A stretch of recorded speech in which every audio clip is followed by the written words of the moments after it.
श्रीनगर के दाचीगाम इलाके में माउंट महादेव के पास सशस्त्र बलों को 3 विदेशी आतंकवादियों की मौजूदगी की सूचना मिली थी, जिसके बाद आतंकियों के साथ सुरक्षा बलों की मुठभेड़ जारी हो गई और इसे ऑपरेशन महादेव का नाम दिया गया। इस ऑपरेशन पर जम्मू कश्मीर के मुख्यमंत्री उमर अब्दुल्ला का भी अब बड़ा बयान सामने आ चुका है।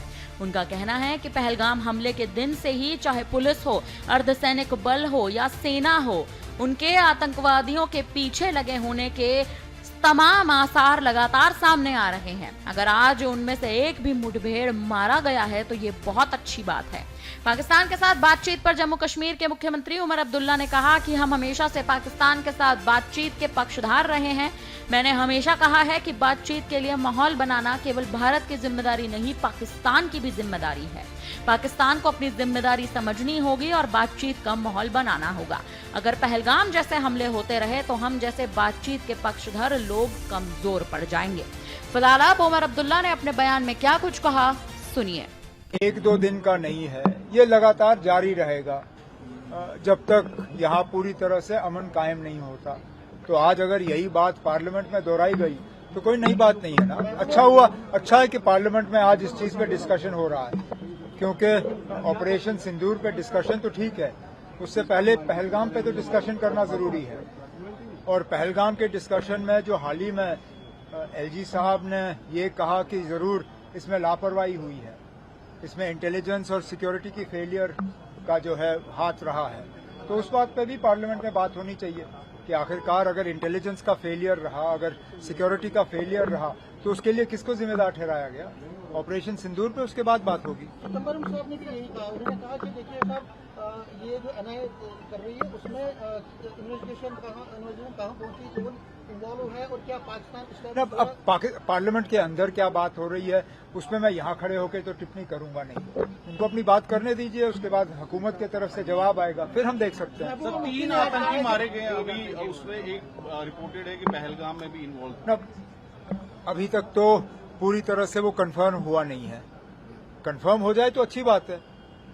जिस दिन से पहलगाम का हमला हुआ 22 अप्रैल से, उस दिन से आज तक हमारे फोर्सेस जो हैं, चाहे पुलिस हो, चाहे पैरामिलिट्री हो, चाहे आर्मी हो, इनके पीछे हम लगे रहें। अगर आज इनमें से एक भी जो है एनकाउंटर में मारा गया तो अच्छी बात है। सर, अभी रिपोर्ट्स आ रही है कि स्पेशल सेशन होगा स्टेट रोड को लेके। किसने कहा ना? सर, कांग्रेस ने ये कहा है कि कांग्रेस ने कहा है कि हम भूख हड़ताल 9 तारीख से शुरू करने वाले हैं स्टेट फूड के लिए। पूरे जम्मू कश्मीर में भूख हड़ताल शुरू होगा, आप उनका समर्थन करें? ये पार्लियामेंट का सेशन निकल जाने दीजिए।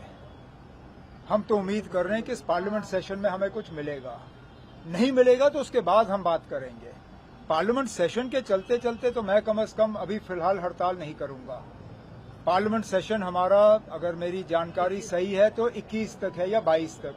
21-22 तक अगर हमें स्टेटहुड का कोई भी मतलब पार्लियामेंट के अंदर या पार्लियामेंट के बाहर किसी तरह का मतलब हम प्रोग्रेस नहीं देखते, फिर हम इस पे बात करेंगे ना। लेकिन अभी मैं 9 तारीख की तो बात नहीं करूंगा। मुफ्ती ने कहा है कि पाकिस्तान के साथ बातचीत शुरू करनी चाहिए, क्या आप उससे मुफ्ती, क्योंकि आप ये इसमें पोल मैनिफेस्टो में भी है। मतलब हम तो देखो, हम हमेशा बातचीत के हक में रहे हैं, लेकिन मैंने हमेशा ये भी कहा है कि बातचीत के लिए माहौल तैयार करना वो सिर्फ अकेले हिंदुस्तान की जिम्मेदारी नहीं है। कहीं ना कहीं पाकिस्तान को भी अपनी जिम्मेदारी समझनी होगी और माहौल एक तैयार करना होगा बातचीत के लिए। पहलगाम जैसे हमले लगातार जारी रहें, उससे हम जैसे लोग जो बातचीत के हक में होते हैं, हम कमजोर पड़ जाते हैं। तो हम तो चाहेंगे कि पाकिस्तान इसमें जो है अपना रोल अदा करे, एक माहौल, अच्छा माहौल तैयार करें जिसमें कि बातचीत न सिर्फ शुरू हो जाए बल्कि बातचीत को फिर अपने मंजिल तक हम पहुंचा पाए।